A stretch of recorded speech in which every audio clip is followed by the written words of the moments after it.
I've had the Pimax Crystal Super OLED for over 3 months now already. That includes testing it. So I've got a lot to tell you in this video, both good and bad. How's it been using this headset for over 3 months? Well, stick around, stay tuned, and I'll see you back here again in a minute after a quick word from VR Wave. A huge shout out to VR Wave for sponsoring and supporting this channel.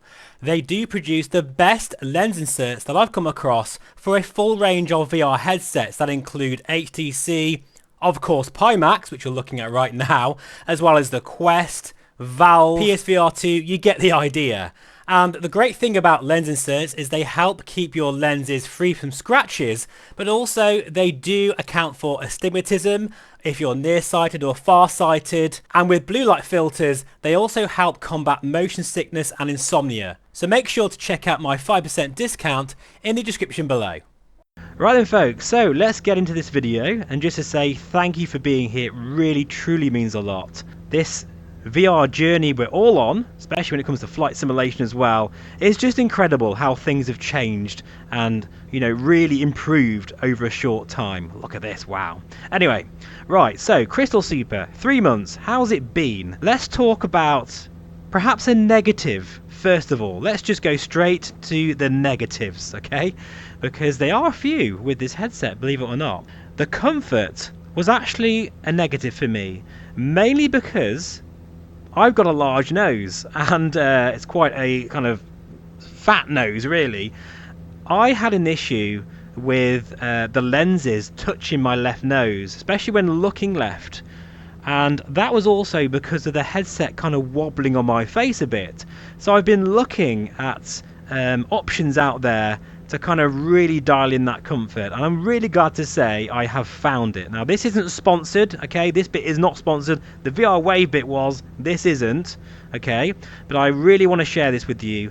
Studioform have a fabulous comfort kit for the Crystal Super. It is absolutely superb, and with the facial interface that they've got now, this beautiful, well, they've got two different versions, a PU leather and a fabric version. I prefer the fabric personally, just because it doesn't feel so sweaty and sticky. And they've also got a back plate as well, you can see on the screen now, that really supports the back of your head. Now this part was the main game changer for me, dare I say, but it was a game changer. It's enabled me to basically have the headset on really securely now, and I don't mean really tight to my face, because I personally don't like having the headset welded to my eyeballs. Personally, I don't like that, but what I do need is a headset that stays put.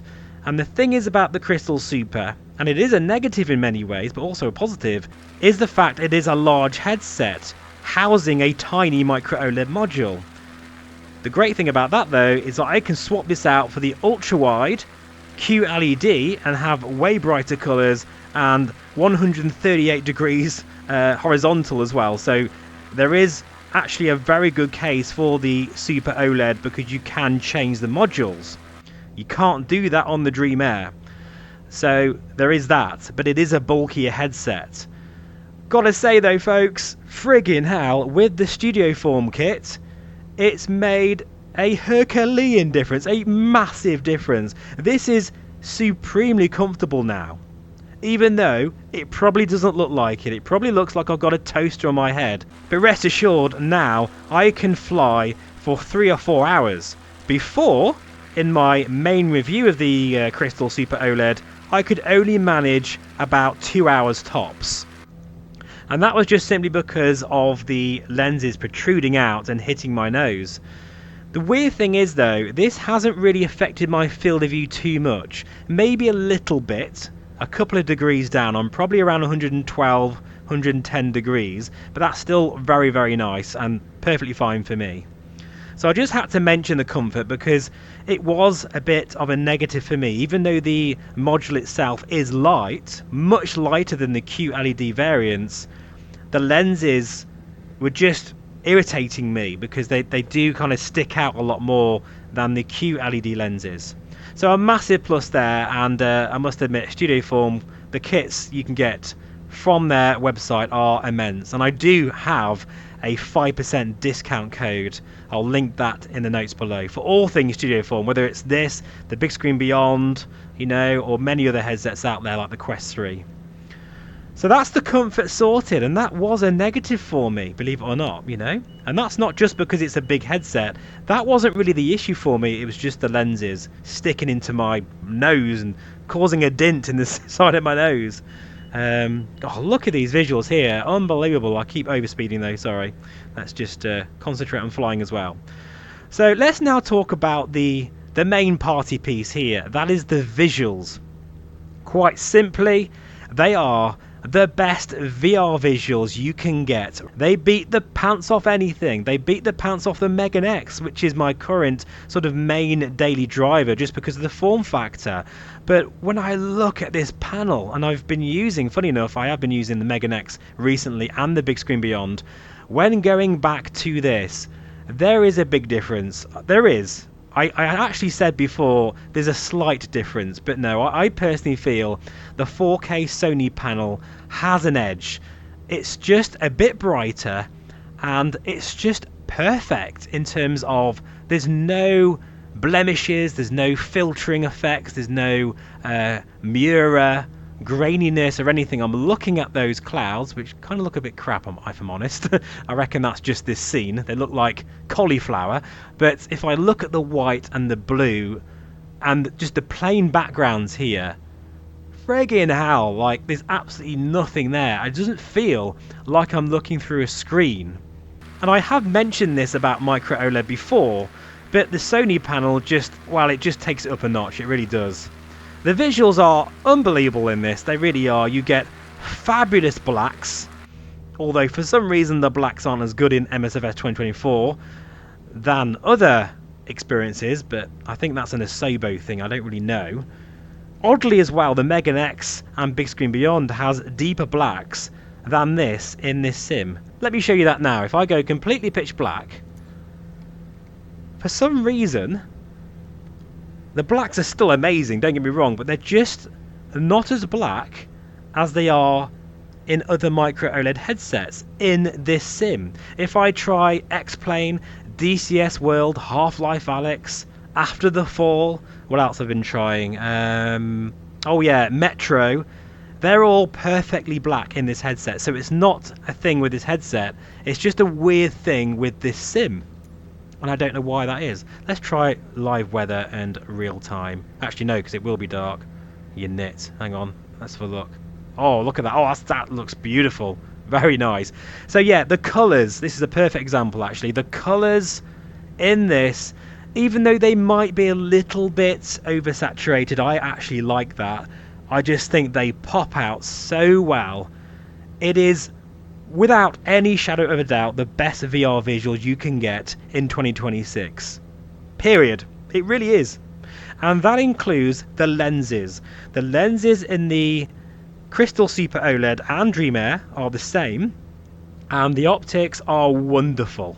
They really are. You do get glare though. In fact, I'm seeing it right now.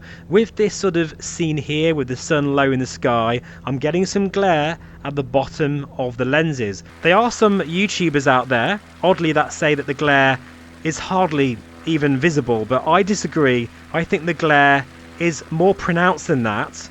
However, most of the time, you won't really see it, and it's not really an issue most of the time.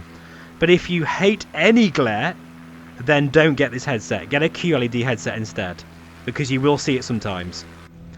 And it is a negative, and it's a negative of all pancake lenses, especially with a high contrast micro OLED panel like this.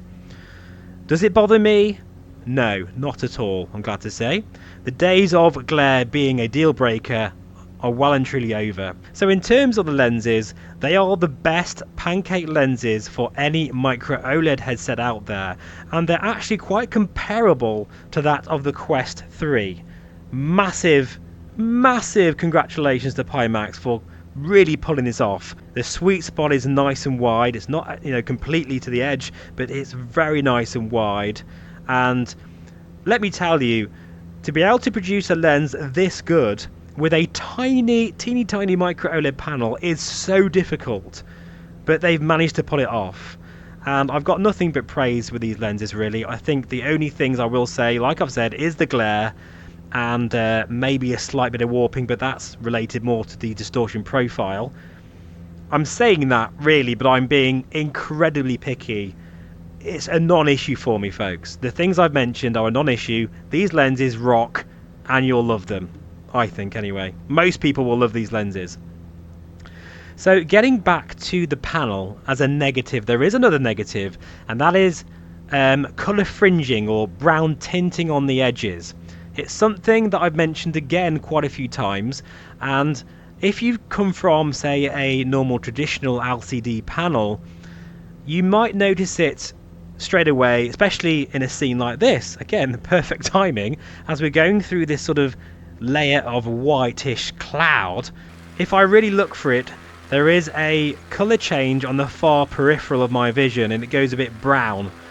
And that is probably the biggest negative of this headset for me when compared to, say, the Megan X and the Big Screen Beyond, which has that tinting effect, but it's nowhere near as pronounced as this. It can be quite strong sometimes, you know. So again, that might bother you. Now, the closer you get to the lenses, and let me just get even closer, the less pronounced it is, you know, and of course the sweet spot's better and the less glare you'll see as well. So I would recommend getting as close to the lenses as you possibly can, without ideally touching them with your eyelashes, because then you're going to get grease all over the lenses and that's not ideal. Let's get back to the attributes of the Super OLED. Even though this is a larger headset, larger form factor, there is a lot to like with this, especially now I've got the comfort dialed in, which I can't tell you enough how comfortable this is. It really is supremely comfortable with the Studio Form kit. Very, very nice. It feels like, I don't know, I feel like I've got memory foam for my face. It's that good. So comfort's not an issue anymore, but I think the main attributes of this form factor is the fact you do get DMAS audio. However, I am aware the Dream Air is going to get a DMAS audio strap at some point. So that's kind of like a 50-50 thing. It's kind of, you know, a win-win for both headsets. But I think the two major deals for getting this form factor, maybe even three, is, like I say before, you can swap out this module. I can be flying around like this and think, do you know what, I actually fancy a wider field of view and a brighter image because it's a sunny day. And within a matter of a few minutes, I can swap this out to a different module. That is cool. And I was quite critical for Pimax with that philosophy to start with. You know, in the early days I was thinking that's just not going to work and it's probably going to break. It's just not a good idea. But you know what, I was wrong. I was completely wrong. The swappable optical engines are actually a genius move and they work really well. So fair enough, Pimax, you got me on that one. They do work really well, and quite often I will swap to the ultra wide or 57 ppd or the micro OLED depending on my mood. Admittedly, it's quite a pricey way of doing things, but it does mean you get the best of all worlds. You don't have to compromise. So that's a very big strong point for this Super OLED module. I think the other thing is this does have a better field of view, even with the micro OLED module at the moment. I'm not sure if that's going to change with the Dream Air when they're going to introduce different profiles, experimental profiles, but I must admit I do think the sort of sweet spot of the overlap and field of view of this is just about right. It does feel good, although not quite as good as my pre-production. You do get a bit more field of view out of this, and I think Pimax have really just hit that nice sweet spot for most people.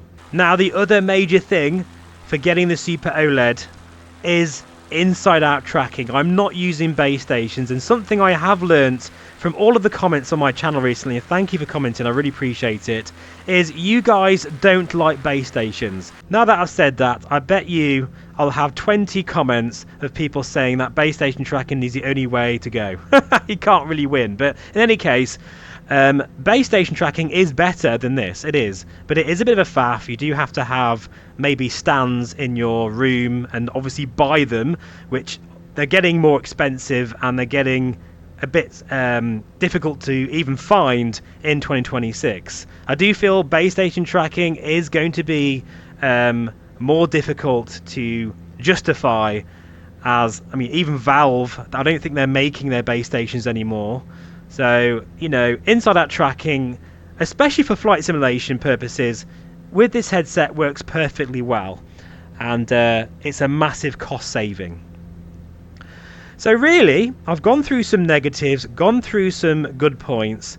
My conclusion is very easy right now, and that is the Crystal Super OLED is the de facto best flight simulation VR headset on the planet for most of you out there that don't want mixed reality and hand tracking. Otherwise, it is a Somnium VR1 still. It really is, actually.